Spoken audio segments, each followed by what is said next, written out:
Hello बच्चों, मैं professor Tushar Rohidas Pokharkar आप सभी का तोशिप ट्यूटोरियल्स में बहुत बहुत स्वागत करता हूं। बच्चों, let's solve the numerical on the concept of geometric mean radius या फिर जियोमेट्रिक मीन डिस्टेंस आप उसको बोल सकते हो।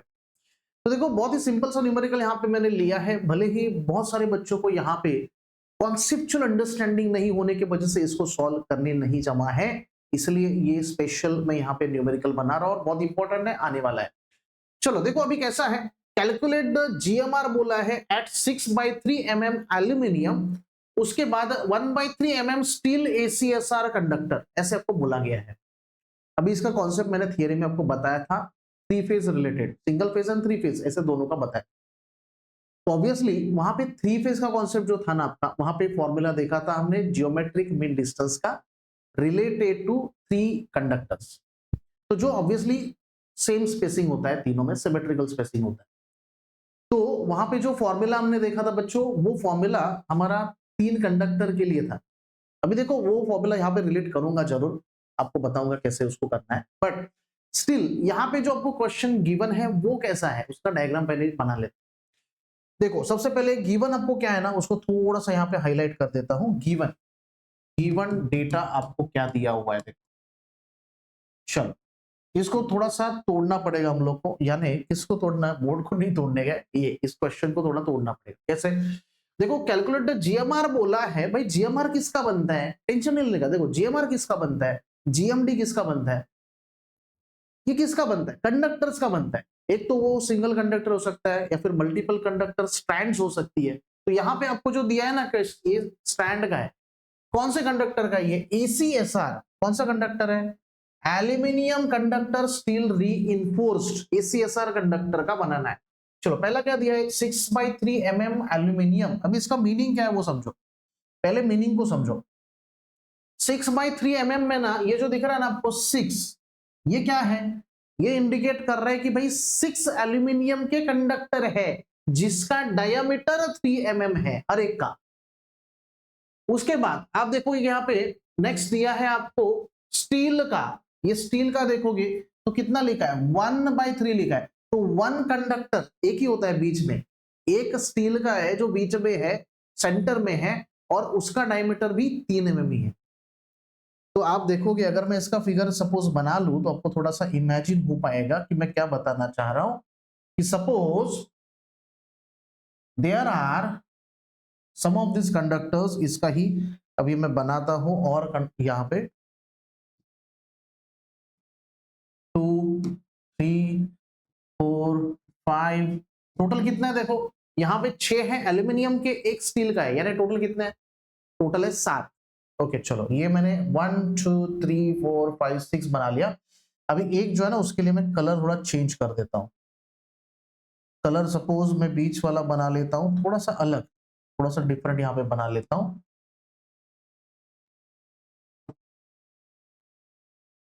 ओके चलो, वही कलर आ गया है, ठीक है।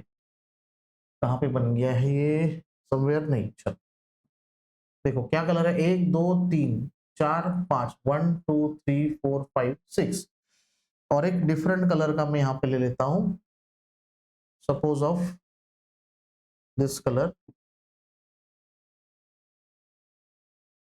चलो थोड़ा सा मे बी साइज में थोड़ा डिफरेंट हो जाए, बट जैसे इसको मैं यहाँ पे अरेंज कर लेता हूँ, देखो एक, फिर यहाँ पे दूसरा, तीसरा,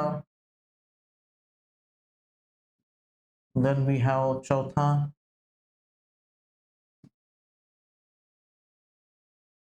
पांचवा, और यहाँ पे ये सिक्स्थ वन। थोड़ा आगे पीछे हो सकता है इसमें, but I am trying to do my best. Okay चलो देखो, गैप नहीं होता इनके बीच में, बट स्टिल यहाँ पे जो ड्रॉ किया है उसमें से कोई बड़ा कोई छोटा ऐसे हो सकता है, तो उसकी वजह से वो यहाँ पे गैप आ गया है। चलो यानी मेरा कहना यह है कि यही आपका यहाँ पे क्या है, पैटर्न है, यही स्टैंडर्ड कंडक्टर है आपका, ये जो दिया हुआ है एसीएसआर कंडक्टर में। ये जो बीच वाला है बच्चों, बीच वाला ये वाला, ये क्या है आपका, ये है स्टील। स्टील कितना है ये स्टील का कितना डायमीटर है 3 mm का डायमीटर है इसका। और ये बाकी जो है ना, ये बाकी क्या है आपके एल्यूमिनियम के है। एल्यूमिनियम कितना इसका डायमीटर 3 mm का डायमीटर है।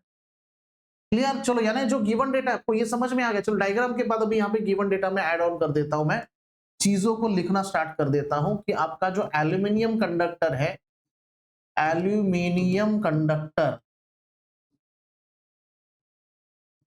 उसका टोटल कितना है, टोटल कितने हैं, टोटल कितने है वो 6 है।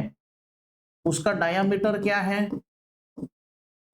डायामीटर क्या है इसका DAL लिख देता हूं, चाहिए तो उसको DAL कितना है इसका 3 mm है। अभी इसका रेडियस क्या रहेगा फिर 3 mm है ना। देखो रेडियस क्या रहेगा, रेडियस एल्यूमिनियम कंडक्टर के रेडियस क्या रहेगा, दैट इज RAL लिख देता हूं, चाहिए तो इसको क्या होगा 3 mm का हाफ होगा ना, यानी 1.5 mm बनेगा। चलो वैसे ही केस में लिखता हूं स्टील का, स्टील कंडक्टर का। तो ये स्टील कंडक्टर का टोटल नंबर कितना है, एक ही है भाई, एक ही है। इसका डायमीटर क्या है 3 mm है। सो D ये बनेगा, सपोज स्टील है ना तो ST, तो ये है 3 mm and obviously the radius बच्चों, रेडियस ये क्या बनेगा RST, that is for steel, ST stand for steel 1.5 mm। यानी आप देखोगे दोनों सबका जो रेडियस है वो सेम ही है, सबका रेडियस है। मैं तो सबके रेडियस को RAL is equal to RST is equal to R is equal to 1.5 mm ले लेता हूं मैं, चलेगा, रेडियस तो सेम है। अभी देखो यहां पे करना क्या है, सबसे पहले आपका फॉर्मूला जो है ना वो लिख देता हूं, GMR इफेक्टिव कैलकुलेट करना पड़ेगा पूरे कंडक्टर का। हमें यहाँ पे GMD कैलकुलेट करना है, ज्योमेट्रिक मीन डिस्टेंस। तो ऑब्वियसली पहले उसका फॉर्मूला यहां पे लिख देता हूं मैं, GMR, या फिर उसका मैं ऐसे नामकरण कर देता हूं effective GMR, effective GMR of given ACSR conductor, right. चलो तो यहां पे आपको बताने वाला हूं फॉर्मूला बनता कैसे है। कैसे बनता है फॉर्मूला भाई, देखो फॉर्मूला बहुत सिंपल तरीके से यहाँ पे आपको बताऊंगा कैसे बनता है। देखो फॉर्मूला क्या रहेगा इसका, GMR इफेक्टिव ना, GMR इफेक्टिव। तो मैं सपोज यहाँ पे D का फॉर्मूला लिख देता हूँ। किसका फॉर्मूला लिख रहा हूं मैं, D का फॉर्मूला, D इफेक्टिव ऐसे लिख देता हूं मैं, चलेगा। या फिर GMR इफेक्टिव ऐसे भी लिख सकते हो, कुछ प्रॉब्लम नहीं है, कुछ भी दिक्कत नहीं है मेरी तरफ से तो कुछ नहीं है। तो GMR लिख देता हूं, चलो आपको आसान हो, GMR इफेक्टिव बस। GMR effective is equal to, formula कैसे बनाना है देखो, कैसे बनाना है फॉर्मूला। तो सबसे पहले ये चीज याद रखो, यहाँ पे दे देना ब्रैकेट, क्या दे देना ब्रैकेट, चलो दे दिया मैंने। अभी यहाँ पे देखो टोटल 7 कंडक्टर है, उसमें से एक जो है वो है आपका स्टील जो बीच में है। तो ये जो बीच वाला है ना स्टील, एक जो होता है ना जिस जो मेन होता है आपका स्टील बीच वाला, उसको वहां पे इफेक्टिव रेडियस लेना है। क्या लेना है, इफेक्टिव, यानी उसका जो रेडियस है भाई R डैश लेता हूं मैं, क्या लेता हूं R डैश। अभी ये R डैश का फॉर्मूला क्या है वो बाद में बताऊंगा, पहले एक एक तो सुन लो। R डैश है बराबर है इनटू इसका R डैश ले लिया, अभी बाकी सबका भी लेना है मुझे, तो कितने 6 है। अभी जो 6 है उनका किससे रिलेशन कर रहे हैं हम, किससे रिलेशन फाइंड आउट कर रहे हैं, जो सेंटर में है ना उससे। यानी आप देखोगे if you see it properly, यहां पे इस पर्टिकुलर कंडक्टर का इसके सेंटर से डिस्टेंस कितना होगा, कितना होगा देखो रेडियस सबका सेम ही है, इधर भी R इधर भी R प्लस R 2R। इसका और इसका कितना होगा, कुछ अलग होगा क्या भाई, नहीं ना, इसका भी same R plus R 2R। वैसे ही इसका भी सेम होगा भाई, R और R प्लस R 2R। यानी एवरी कंडक्टर 1 2 3 4 5 6 सबका मुझे क्या लिखना है, इफेक्टिव रेडियस लिखना है। तो हर एक का इफेक्टिव रेडियस किससे, स्टील से, कितने डिस्टेंस पर है भाई 2R डिस्टेंस पर है। तो अभी सपोज मैं यहाँ पे 2R ऐसे लिखते जाऊं, 2R इंटू 2R 2 3 4 5 और 6, तो भाई कितना बना ये? बना कितना? 6 ही बना ना, सब रिपीट तो हो रहा है।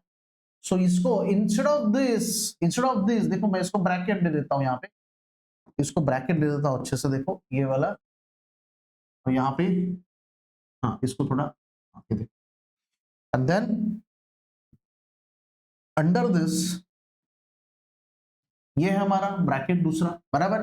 चलो अभी देखोगे, मुझे बताओ सबसे पहले क्या करते हैं, अभी इसको थोड़ा डिफाइन कर देते हैं। देखो इसको थोड़ा डिफाइन कर देते हैं, कैसे? ये टोटल है ना, ये टोटल, इसका क्या होने वाला है मुझे बताओ, क्या होने वाला है? ये आर डैश तो वैसे ही रहने वाला है, बराबर है, इनटू ये कितने 6, अगर बेस सेम है तो पावर ऐड होती है, टोटल पावर कितना हो जाएगा, यानी फॉर्मूला क्या बनेगा भाई, 2r to the power 6। Clear है? चलो आगे, अभी ऊपर क्या लिखना है हम लोग को, इसका देखो, इसका पावर क्या लिखना है, इसका मिलके पावर क्या लिखना है, ये याद रखो, इसका पावर मिलके क्या लिखना है, तो जितने कंडक्टर है उसका वहां पे रेसिप्रोकल, नंबर ऑफ कंडक्टर्स का रेसिप्रोकल, यानी 1 अपॉन कितने कंडक्टर है टोटल 7, तो ऐसा बनता है फॉर्मूला। सबसे पहले ये क्लियर कर लेते। चलो अभी सर आर डैश का क्या है, 2r तो ठीक है, आर का वैल्यू आपके पास है सर, आर का वैल्यू तो 1.5 mm है, आर का वैल्यू कितना है 1.5 mm, हमने ऑलरेडी सब रेडियस का, यानी सबका रेडियस सेम है, तो आर का वैल्यू 1.5 mm हमने डिफाइन कर लिया है। तो आर डैश का क्या रहेगा सर, आर डैश का क्या रहेगा भाई, आर डैश तो क्या है हमारा इफेक्टिव रेडियस है किसका, स्टील का ना, तो आर डैश का फॉर्मूला याद रखो 0.7788 आर, ये हम ऑलरेडी देख चुके हैं। GMR of a particular conductor हम ऑलरेडी देख चुके हैं, इफेक्टिव रेडियस क्या होता है 0.7788 आर होता है। तो अगर इसका फॉर्मूला आपके सामने है तो वैल्यू निकाल लो ना, 0.7788 इनटू आर का वैल्यू कितना है 1.5 ही तो है, राइट? तो just use your calci and calculate this, 0.7788 into 1.5, okay, अभी एमएम में ही रखना, चेंज मत करना, एमएम में ही आपका आंसर आएगा। Okay, don't consider any change. So 1.1682 किसमें आएगा ये mm में, राइट? चलो आर डैश आ चुका है भाई, अभी हमें फॉर्मूला में पुट करना है, हमारा जो फॉर्मूला था उसमें हम लोग को पुट करना है, इज इक्वल टू, यहाँ पे देखो ये वाला जीएमआर इफेक्टिव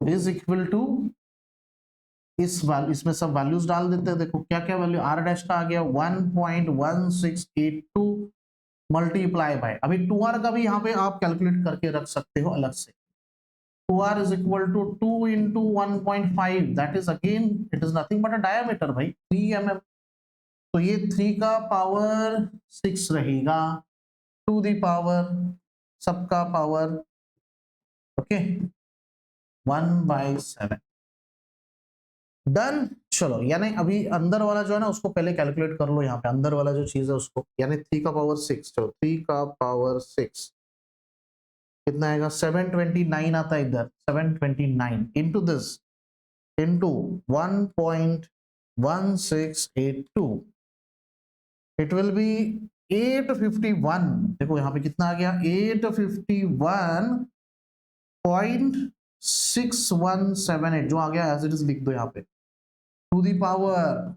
1/7, हम नजदीक पहुंच रहे हैं आंसर के, हम बहुत ही क्लोज है, हमें जस्ट पहुंचना है वहां पे, ओके। चलो 3 का पावर 6 हमने इसको मल्टीप्लाई कर दिया तो ये हमारा आंसर यहाँ पे आ चुका है। अभी इसका पावर जो आंसर आया है उसका पावर, आंसर का पावर इज 1/7, बस ये कर दो और फाइनल आंसर लिख दो, कितना आ गया 2.62, यहां तक आप उसको क्या कर सकते हो, डिफाइन कर सकते हो, राइट? सो जीएमआर इफेक्टिव का वैल्यू यहाँ पे आ चुका है बच्चों, दैट इज जीएमआर इफेक्टिव का वैल्यू यहाँ पे ही लिख देता हूं मैं, इसको थोड़ा छोटा कर देता हूँ, जीएमआर इफेक्टिव का value, GMR effective of given we can say ACSR conductor is equal to 2.62 mm, clear है? आ गया समझ में कैसे निकालना है? देखो 2 ही पेज लगे इसके लिए, 4 मार्क्स का क्वेश्चन आपको पूछता है, बहुत ही सिंपल तरीके से इसका आंसर लिखना है आपको। So thank you very much again. अगर सपोज यहाँ पे कुछ चेंजेस होते हैं, 8 कंडक्टर है, कितना भी हो, 9 टोटल हो, तो चेंजेस कैसे करना है? 9 अगर हो तो क्या करोगे आप? देखो इसको समझो, 9 करना है तो इधर 1/9 आ जाएगा और इधर 8 आ जाएगा, क्योंकि 8 बाहर वाले हैं और एक बीच वाला है, तो ये r डैश तो बीच वाला है आपका, और ये ऐसे चेंजेस इसमें होते हैं। बहुत ही सिंपल तरीके से मैंने बताया। ऑब्वियसली बहुत अच्छा आपको लगा रहेगा टोशिप ट्यूटोरियल्स ऐप। बाकी आपके दोस्तों के साथ भी आप शेयर कर रहे हो, उनको भी ये न्यूमेरिकल्स बहुत इजी तरीके से समझने हैं, तो ऑब्वियसली तुषार सर का पढ़ाया हुआ अगर अच्छा समझ में आ रहा है तो शेयर कीजिए, सब्सक्राइब कीजिए और लाइक कीजिए, एंड बाकी लोगों के साथ, आपके दोस्तों के साथ, फैमिली मेंबर्स के साथ शेयर कीजिए, so that they will also get the same knowledge and they will also get improve in their marks as well as knowledge. So thank you so much again and all the very best, and obviously we will meet in the next video. Thank you so much.